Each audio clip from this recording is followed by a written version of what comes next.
Welcome to Dreamland Chronicles. I'm your host, Noah. Thank you for choosing to join us.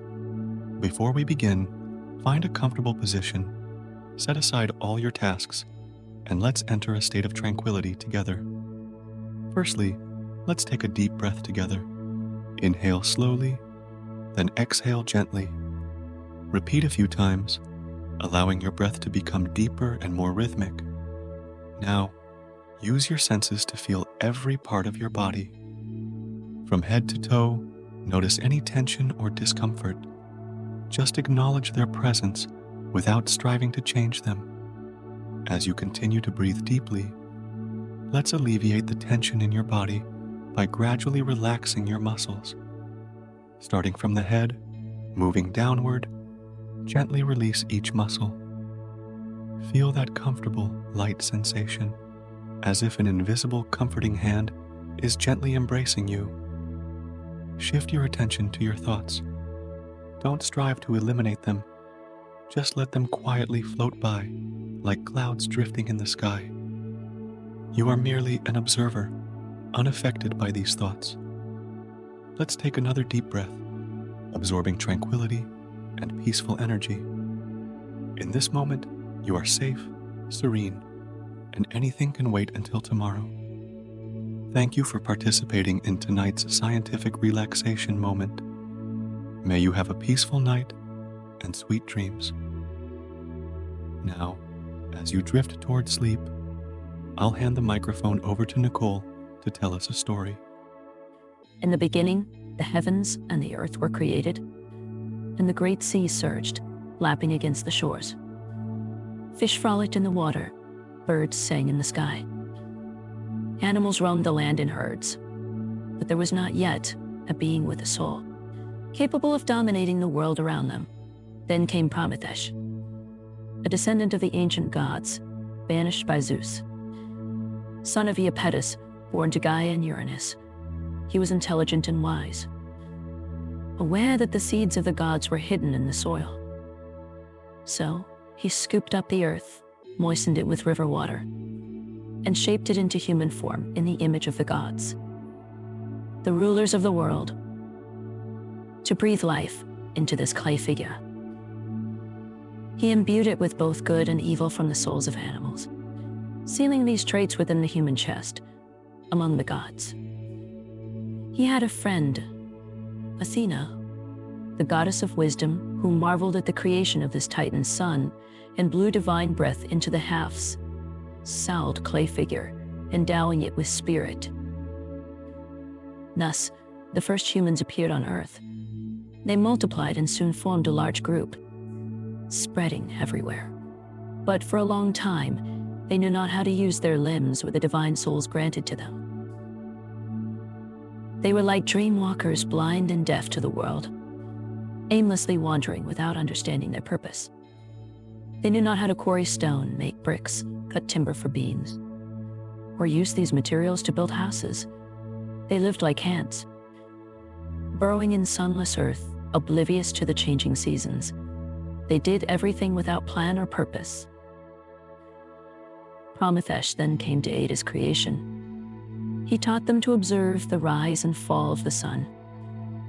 Moon and stars invented numbers and letters for them, so they could calculate and communicate through writing.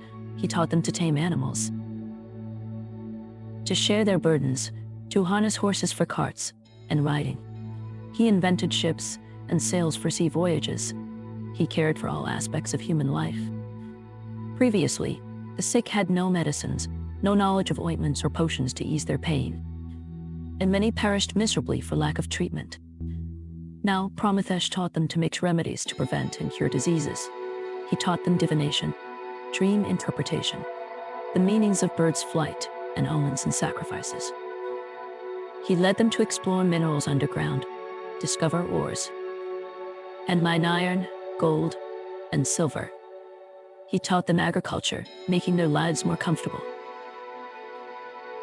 Not long ago, Zeus had banished his father Cronus, overthrowing the old gods, of which Prometheus was one. Now Zeus and his sons were the new rulers of the heavens, and they began to take notice of the newly formed mankind. They demanded reverence from humans as a condition for their protection. One day, at a meeting in Mycenae, Greece, the gods gathered to discuss human rights and duties. Prometheus, as the protector of mankind, attended the meeting. There, he managed to prevent the gods from imposing harsh sacrificial demands in exchange for their protection. This son of a Titan decided to use his cunning to deceive the gods. He slaughtered a great bull on behalf of his creations and invited the gods to choose their preferred portion. He cut the sacrificial bull into pieces, dividing them into two piles. One pile was covered with the bull's skin, topped with the stomach, containing meat, entrails, and fat. The other pile, cunningly wrapped in the bull's fat, contained only bones. This pile was larger, the all-knowing, almighty father of the gods. Zeus saw through the trick and said, "Son of Iapetus, noble king, my dear friend, you have divided the offerings most unfairly." Prometheus, believing he had deceived Zeus, replied with a hidden smile, "Noble Zeus, eternal father of gods, choose whichever pile you wish." Angered yet pretending, Zeus reached for the white fat.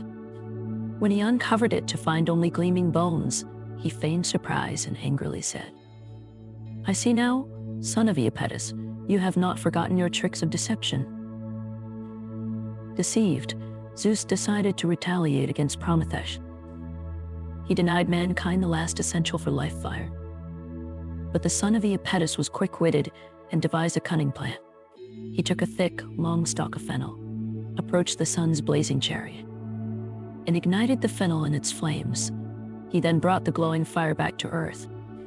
Quickly igniting the first pile of wood, the fire grew, flames reaching the sky, seeing the fire among humans. Zeus thundered with rage, realizing he could no longer take fire away from mankind. He quickly devised a new calamity to punish them, offsetting the boon of fire. He ordered Hephaestus, famed for his craftsmanship, to create a beautiful woman statue. Athena, growing jealous of Prometheus and losing her favor towards him, personally adorned the statue. She draped it in shining white robes, veiled its face, crowned it with a garland, and tied a golden hairband. This band, too, was crafted by Hephaestus, made with care to please his father. Intricately designed and adorned with various animal figures. Hermes, the messenger of the gods, bestowed upon this alluring and captivating figure the skill of language, the goddess of love. Aphrodite granted her various seductive charms. Thus, Zeus imbued this beautiful creation with malicious misfortune, naming her Pandora, meaning the woman with all the gifts. For every god had given her a gift harmful to mankind. He sent this young woman to earth, where the gods, roaming freely and taking pleasure, were struck with awe at her unmatched beauty. She approached Epimetheus, the brother of Prometheus, offering him Zeus' gift. Kind-hearted and unsuspecting, Epimetheus welcomed her. Prometheus had warned his brother not to accept any gifts from Zeus of Mount Olympus, but to return them immediately. However, Epimetheus forgot this warning and joyfully accepted the beautiful young woman. It was only later, when he suffered greatly, that he realized he had invited disaster. Before her arrival, following Prometheus' advice, mankind knew neither disaster, hard labor, nor tormenting diseases. Now, Pandora brought with her a gift, a large box tightly sealed. As soon as she reached Epimetheus, she opened the box lid, and calamities flew out like dark smoke, rapidly spreading across the earth. At the bottom of the box lay the only good thing, hope. But Pandora, heeding the advice of the Father of Gods, quickly closed the lid before hope could escape, trapping it forever inside. From then on, all sorts of disasters filled the earth. Sky and sea, diseases spread among humankind day and night. Ravaging silently, for Zeus allowed them no sound. Various fevers ran rampant on the earth, and death moved swiftly among the people. Then, Zeus turned his vengeance towards Prometheus himself. He handed his enemy over to Hephaestus and to servants, Kratos and Bia, Persephone's canes of strength and force. They dragged Prometheus to the wild mountains of Scythia. There, he was chained firmly to a cliff in the Caucasus Mountains. Hanging over a terrifying abyss, reluctantly Hephaestus, who held affection for this Titan's son, a relative and kin, the descendant of their common ancestor Uranus and a fellow deity, carried out his father's orders. However, the two brutish servants, for his sympathetic words, harshly rebuked him. Prometheus, compelled to hang on the sheer cliff, was suspended upright. Unable to sleep or bend his weary knees, no amount of wailing or lamenting will help. Hephaestus told him, for the will of Zeus is unshakable. And these gods, newly in power, are merciless. The sentence was to suffer eternally, at least for 30,000 years, despite his loud cries, calling upon the winds, rivers, oceans, Mother Earth, and the sun that sees all to witness his agony. His spirit remained unbreakable. Anyone who learns to accept the unyielding power of fate, he said, must endure the pain that destiny brings. Despite Zeus' repeated threats, demanding him to reveal his ominous prophecy that a new marriage will lead to the downfall of the king of gods, he remained silent. Zeus, undeterred, sent an evil eagle each day to peck at the bound Prometheus' liver, which, no matter how much was eaten, would quickly regenerate. This excruciating torment he endured until someone volunteered to take his place. Finally, the day came to relieve the unfortunate Prometheus of his suffering. After enduring many miserable years suspended from the cliff, one day Hercules, in search of the Hesperides, came upon him, seeing the cruel eagle pecking at the poor Prometheus' liver.